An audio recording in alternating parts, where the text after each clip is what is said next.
예수님과 니고데모가 이야기한 말미에 다다랐습니다. 니고데모도 처음에는 이해 못하다가 시간이 흐르고 나서 이제 말미가 되니까 조금 알게 되는 거예요.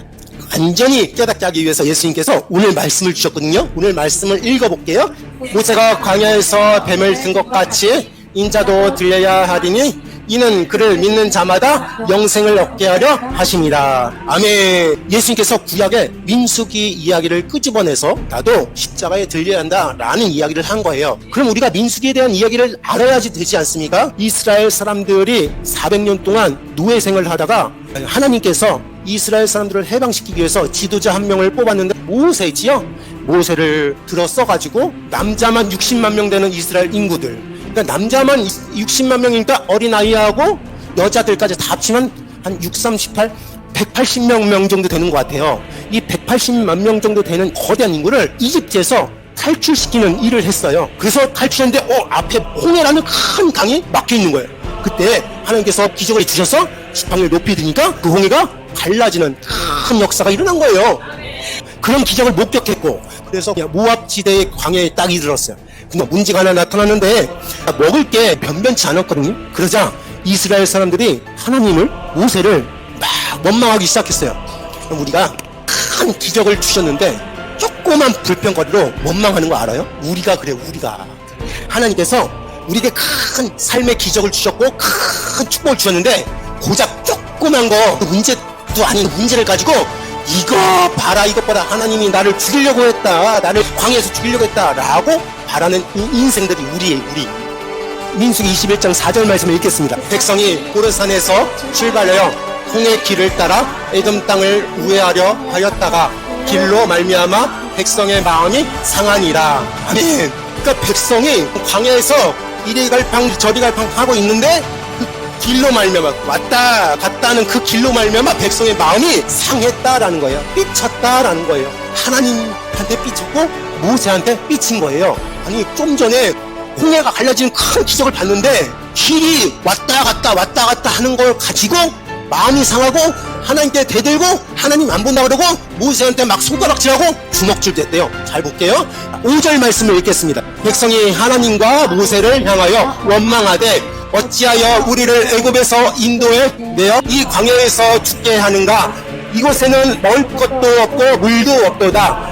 우리 마음이 이 하찮은 음식을 싫어하노라. 아멘. 아멘. 백성들이 하나님과 모세를 원망하되, 이 원망한다라는 그 원을 깊이 조사하면 주먹질을 날렸다는 거예요. 누구한테? 하나님한테 주먹질을 날렸다는 거예요. 백망덕한 백성이 주먹질을 날렸다라는 거예요. 어찌하여 우리를 애굽에서 인도해 내어 이 광야에서 죽게 하는가? 이곳에서는 먹을 것도 없고 물도 없도다. 여러분 잘 보세요. 그 전절에 왜 이 백성이 삐쳐 있었다라고 했어요? 길로 말미암았죠.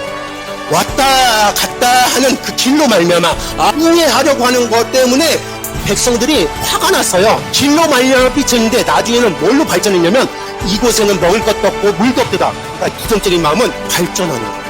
조그만 불평거리, 길 못 찾아서 우회하는 것 때문에 나중에는 물도 없고 음식도 없고 그렇게 불평거리가 늘어나는 거예요. 여러분 마음에 불평 그 싹을 딱 잘라내신 여러분 되실 주님의 이름으로 축원합니다. 그런데 여러분 사실 광야에서 180만 명이라는 사람이 40년을 지냈는데 하나님께서 진짜 먹을 것을 안 주셨을까요? 진짜 안 주셨을까요? 40년 어떻게 살아요? 그런데 이 이스라엘 백성들이 뭐라 그랬냐면 우리 마음이 이 하찮은 음식을 싫어하노라. 아멘. 먹을 것을 줬는데 맛이 없다라는 거예요. 고기가 아니다라는 거예요. 신선한 상추가 아니다라는 거예요. 여러분 작은 것에 만족하실 수 있게 되기를 주님의 이름으로 축원합니다. 우리 아내하고 저하고 이야기할 때 조금만 교회가 커졌으면 좋겠다, 조금만 무료 없어서 커지면 좋겠다 라고 이야기를 하는데 아니야, 지금도 감사한 거예요. 지금도 이렇게 하나님께서 위대하게 크게 해 주셨는데 인원이 조금이어도 감사하자, 만족하시고 감사하실 수 있게 되기를 바랍니다. 여호와께서 불뱀들을 백성 중에 보내어 백성을 물게 함으로 하심으로 이스라엘 백성 중에 죽은 자가 많은지라. 아멘. 하나님께서 이 백성들에게 불뱀을 내어주셨어요. 독이 있는 뱀이고 빨간색 뱀인 것 같아요. 그러니까 이 백성들이 거의 다 독이 온몸에 퍼져가지고 고통 중에 있고 또 죽은 사람들도 많다라고 이렇게 나와요. 백성이 모세에게 이르러 말하되 우리가 여호와 당신을 향하여 원망함으로 범죄하였사오니 여호와께 기도하여 이 뱀들을 우리에게서 떠나게 하소서. 모세가 백성을 위하여 기도하며 아멘. 이 백성들이 그래도 하나님의 백성인 것 같아요. 깨닫기도 잘 깨달아요. 아, 내가 원망한 거 잘못했습니다. 우리가 잘못했습니다. 모세한테 달려가서 하나님을 향해서 대신 기도해 주세요. 우리가 원망한 게 잘못했습니다 라고 깨달았어요. 빨리 깨닫게 되기를 바랍니다. 우리가 다 죄인이죠. 이스라엘 백성들하고 똑같은 사람들이에요. 사람이 사람 낳잖아요. 다 나도 모자란 사람인데 빨리 깨닫느냐 늦게 깨닫느냐가 차이예요. 빨리 깨닫게 되기를 바랍니다. 이스라엘 백성들은요 그래도 빨리 깨달았어요. 그러자 하나님께서 놀라운 방법을 알려주셨는데, 여호와께서 모세에게 이르시되 불뱀을 만들어 장대 위에 매달아라. 물린 자마다 그것을 보면 살리라. 아멘. 하나님께서 모세에게 너는 불뱀을 만들어라. 180만 명이 볼 수 있게끔 높은 장대에다가 불뱀을 만들어라. 불뱀을 어떻게 만들었을까? 이 불뱀이라는 것은 아까 말했듯이 빨간색 색깔이 나는 불뱀이지 않습니까? 9절 말씀을 읽을게요. 모세가 놋뱀을 만들어 장대 위에 다니 뱀에게 물린 자가 놋뱀을 쳐다본 적 모두 살더라. 아멘. 지금 난리 났어요. 한시가 급해요. 그러자 모세가 생각한 것은 하나님께서 불뱀을 만들어서 장대 위에다 높이 내더라 라고 했는데, 놋으로 만든, 놋은 뭐냐면 구리예요. 구리는 붉은 색깔이죠. 빨리 뱀을 만들어서 높이 단 거예요. 놋뱀을 쳐다본 적 모두 살더라. 백성들 사이에서는요 두 종류의 사람이 있었을 거예요. 아니 하나님도 너무하시지. 과학적으로 한번 생각해 보세요. 하나님 아니 무슨 회복제를 주든가 연고를 주든가 민거를 맞춰주시든가 아니면 뭐 나한테 그냥 제사를 드려라 라고 하지, 아니 뭐 저까지 뭔데 저 놋뱀을 쳐다보면 납니까? 아유 난 죽으면 죽었지 안 봅니다 라고 했던 백성들이 있었고, 믿져야 본전이니까 쳐다보자, 믿음은 없지만 내가 한번 쳐다나 볼게요 라고 했던 백성들이 있어요. 근데 그 결과는 하늘과 땅채였어요. 놋뱀을 쳐다본 즉 어떻게 됐어요? 모두 살더라. 보기만 하는데 보지 않았던 사람들과 운명을 달렸어요. 보는 것 자체가 믿음이에요. 세계 어느 곳에서 다녀도 응급 구조 앰뷸런스에는 이런 마크가 있어요. 이 마크가 장대 위에 놋뱀을 상징하는 거거든요. 오늘 예수님께서 왜 굳이 니고데모에게 이 이야기를 보여주셨냐라는 거예요. 다시 한번 읽어볼게요. 모세가 광야에서 뱀을 든 것 같이 인자도 들려야 하리니 이는 그를 믿는 자마다 영생을 얻게 하려 하심이니라. 아멘. 장대 위에 놋뱀이 들린 것처럼, 그리고 그걸 쳐다보면 다 살았던 것처럼 예수님께서는 십자가에 돌아가셨어요. 십자가에 매달렸습니다. 온 인류를 위해서 우리를 대신해서 흘려주셨어요. 그걸 쳐다보는 순간, 믿는 순간 우리는 영생하실 줄로 믿습니다. 살아날 줄로 믿습니다. 이 시대에도 두 종류의 사람이 있어요. 아유 엉토당토하는 소리, 저 사이콘 같은 소리 하고 있네. 내가 안 본다, 무슨 그런 뚱땅지 같은 소리를 하고 있냐, 내가 그냥 나 잘났다, 인생은 내 위주다, 나만 잘 먹고 잘 살면 된다 라고 하는 사람이 있고, 이쪽에 본전이니 내가 더 열린 교회 가서 말씀이나 들어보자 라고 했던 분들이 있을 거예요. 여러분 그 차이는 확연한 차이가 날 줄로 믿습니다. 영생할 줄로 믿습니다. 구원이 임할 줄로 믿습니다. 하나님이 세상을 이처럼 사랑하사 독생자를 주셨으니 이는 그를 믿는 자마다 멸망하지 않고 영생을 얻게 하려 하심이라. 아멘. 세상의 모든 문장은 주어와 목적어와 동사가 있어요. 주어는 그 문장의 주인공, 주제를 말해요. 동사는 뭐냐면 움직이는 거예요. 걸어가다, 먹다, 웃다, 기뻐하다, 그런 움직이는 것을 동사라 그래요. 목적어는 대상을 말해요. 예를 들어볼게요. 나는 학교를 갔다. 주어, 나죠. 내가 학교를 가는 거잖아요. 그래서 주어는 나요.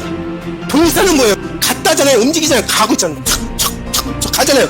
학교를 이라는 것은 목적어예요. 근데 주어와 목적어가 바뀌면 말이 될까요? 안 될까요? 안 돼요. 학교가 나를 갔다. 주어와 목적어가 바뀌면 문장이 안 돼요. 나는 학교를 갔다지 학교가 나를 갔다라는 게 안 되는 거예요. 한 번 더 예를 들어볼게요. 나는 개를 사랑합니다. 여기서 주어가 뭐예요? 나는이죠. 그리고 목적어가 뭐예요? 개를. 동사는 뭐예요? 사랑하잖아요. 아 이쁘다 이쁘다 사랑하죠. 움직이고 있잖아요. 이게 목적어와 주어를 바꿔볼게요. 개는 나를 사랑한다. 이게 말이 안 되잖아요. 여기서 마찬가지예요. 태초에 하나님이 천지를 창조하시리라. 창세기 1장 1절의 문장에서 주어는 어떤 거예요? 하나님이, 이 문장에서 주인공 되는 것은 하나님이에요. 목적어는 뭐예요? 천지를. 동사는 창조하시니라. 하나님이 세상을 이처럼 사랑하였다. 이처럼이면 부어이든가 아니면 형용사인데 이걸 생략하고 하나님이 세상을 사랑하였다라는 거에서 주어는 뭐예요? 하나님이에요. 목적어는 뭘까요? 세상을. 동사는 뭘까요? 사랑하였다라. 하나님이 세상을 사랑한 거예요. 근데 인간의 근본적인 문제는 뭐냐면 주어와 목적어를 바꿔놓는데 문제가 있는 거예요. 죄의 씨앗은 여기부터 시작되는 거예요. 세상 사람들은 그래요. 세상이 하나님을 사랑한 거야. 인간이 하나님을 찬양하고 예배하는 것 뿐이지 하나님이 우리를 사랑하는 게 아니야 라고 가리키는 게 인문학이고요, 철학이고요, 그렇게 가리키는 공교육이에요. 여러분 철저하게 이 말씀을 잘 들으셔야 됩니다. 하나님이 여러분을 사랑한 거예요. 여러분이 하나님을 사랑한 게 아니에요. 주어와 목적어를 바꿔놓지 마시길 바랍니다. 이게 신본주의와 인본주의의 차이점이에요. 휴머니스트 그런데 휴머니스트가 뭐냐면 인간이 주제예요. 인간이 잘났고 인간이 위해줘야 되고 인간 마음과 인간 심성을 잘 알아야지 하나님도 거기에 감동한다라는 거예요. 그게 아니라 하나님이 주어고 하나님이 세상을 사랑하고 하나님이 세상을 창조하고 하나님 역사의 주인공 내는 줄 믿습니다. 인간이 주인공 내는 게 아니에요. 자꾸 인본주의를 심어줍니다. 자꾸 인간을 위해야 된다라고요. 나는 걔를 사랑한다는 거지 걔가 어떻게 나를 사랑하냐. 나는 학교를 가는 거지 학교가 나를 어떻게 갖냐. 하나님이 천지를 창조하는 거지 천지가 어떻게 하나님을 창조하냐. 하나님이 세상을 사랑하는 거지 세상이 하나님을 사랑하냐. 말이 안 되잖아요. 여러분 주어와 목적어를 바꿔놓지 마시길 바랍니다. 철저하게 하나님께서 여러분의 모든 인생의 주인공 되실 줄로 믿습니다. 나를 이끌어 가시는 분은 하나님뿐이에요. 여러분 인생의 주인공은 하나님인 줄 믿으시길 바랍니다. 그게 신본주의예요. 그렇게 살아가야 돼요. 이 세상은 포스트 모더니즘이라 그래요. 너무나 어지러운 세상이에요. 왜 어지러우냐? 하나님이 주인공 되지 않고 자기 멋대로의 주인공이 되니까 어지러울 수밖에 없는 거예요. 하나님께 메인바 인생 되시길 주님의 이름으로 축원합니다. 다시 한번 하나님이 세상을 이처럼 사랑하사 독생자를 주셨으니 이는 그를 믿는 자마다 멸망하지 않고 영생을 얻게 하려 하십니다. 하나님께서 우리에게 독생자를 주셨어요. 하나뿐이 없는 아들을 주셨단 말이에요. 저는 유지가 막 뛰어가다 철컥 넘어져가지고 여기 까질 때가 있었어요. 야, 내가 까지는 게 낫지. 내 피부치 내 새끼가 아프니까 내 마음 찢어질 것 같더라고요. 그 마음이 하나님의 마음인 것 같아요. 하나님께서 자기 아들을 내어주셨어요. 십자가에 내어주셨어요. 독생자 예수 그리스도를 내어주셨단 말이에요. 죽기까지 내어주셨어요. 왜 그래요? 나 때문에, 여러분 때문에. 나 때문에 내어주셨어요. 그만큼 사랑이 깊어요. 그만큼 대단한 사랑을 우리에게 베풀어 주신 분이 우리 하나님인 줄 믿으시길 바랍니다. 거듭나기 위해서는 어떻게 해야 되냐? 예수님의 생명의 씨가 내 안에 잉태되려면 어떻게 되냐? 너무나 간단해요. 십자가의 예수님, 그 예수님을 바라보면 되는 거예요. 믿으면 되는 거예요. 시인하면 되는 거예요. 어떤 사람이 그래요. 아, 너무 쉬운 거 아닙니까? 쉬운 거예요. 비행기를 타면 짐을 위에다 올려놓고 딱 닫아요. 그쵸? 근데 어떤 사람이 그래요? 아, 내가 비행기 탄 것도 되게 부끄럽고 미안하고 그런데 선반을 저렇게 놓을 수 없어. 내가 갖고 타겠습니다. 도착할 때까지 갖고 타겠습니다. 라고 하는 사람이 있어요? 아니면 어떤 사람이 내가 발을 이렇게 디딜 수 없어요. 발을 올려놓고 탈게요. 비행기 타는 사람들은 편안하게 영화 보고 게임하고 음식 맛있는 거 나오면 기내식 맛있게 먹고 음료수 먹고 지내면 끝나는 거예요. 믿음이라는 게 하나님께서 퍼스트 클래스로 만들어주셨다니까요. 최고급 1등석을 만들어주셨어요. 거기서 그냥 올라타면 되는 거예요. 그게 믿음이고 그게 구원인 줄 믿습니다. 우리가 더 이상 할 필요가 없어요. 구원받았기 때문에 어떻게 해야 되지? 전쟁능력 할 필요가 없단 말이에요. 구원을 즐기시길 바랍니다. 즐기는 건 뭐냐면 하나님께서 독생자 예수 그리스도를 이 땅에 보내신 거에 대해서 바라보기만 하면 되는 거예요. 믿으시길 바랍니다. 시인하시길 바랍니다. 목적어와 주어가 바뀌지 않는 여러분의 삶이 되길 주님의 이름으로 축원합니다. 여러분 예수님을 믿으십시오 라고 이야기하지 예수님을 아십시오 라고 이야기하지 않잖아요. 아는 것과 믿는 것은 달라요. 하나님을 알면 그 사람이 하나님이 되는 거예요. 하나님을 알 필요 없어요. 하나님을 알 수도 없어요. 어떻게 개가 사람의 머리를 알 수 있겠습니까? 어떻게 벌레가 하나님의 마음을 알 수 있어요? 하나님을 알 수도 없어요. 그런데 우리가 믿는 것은 돼요. 바라보는 것은 돼요. 하나님께서 우리에게 주신 예수 그리스도, 그 예수 그리스도를 쳐다볼 수 있게 되기를 주님의 이름으로 축원합니다. 바라보시길 바랍니다. 확실하게 믿고 돌아가실 수 있게 되기를 바랍니다. 난 예수를 믿습니다 라고 떳떳하게 이야기가 돼요. 자신 있게 이야기해야 된다니까요. 누가 저보고 목사님 결혼했어요 라고 하면 내가 결혼했나? 머뭇거리고 얘기 안 하고 좀 부끄러운데 조금 이따가 생각해보고 얘기해볼게요 라고 하면 사기꾼이죠. 결혼했습니까? 라는 거 물어보면 난 일초에 망설임 없이 네 저는 장난형 사모하고 결혼했습니다 라고 나와야 돼요. 그게 맞는 거예요.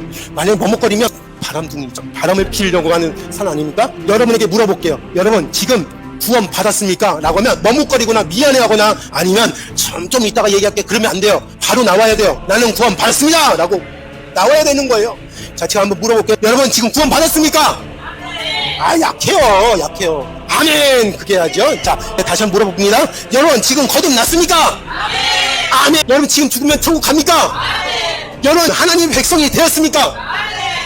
하나님의 자녀가 되었습니까? 예수님의 생명의 씨가 수태됐습니까? 임신됐습니까? 하나님께서 여러분을 사랑한 거 아십니까?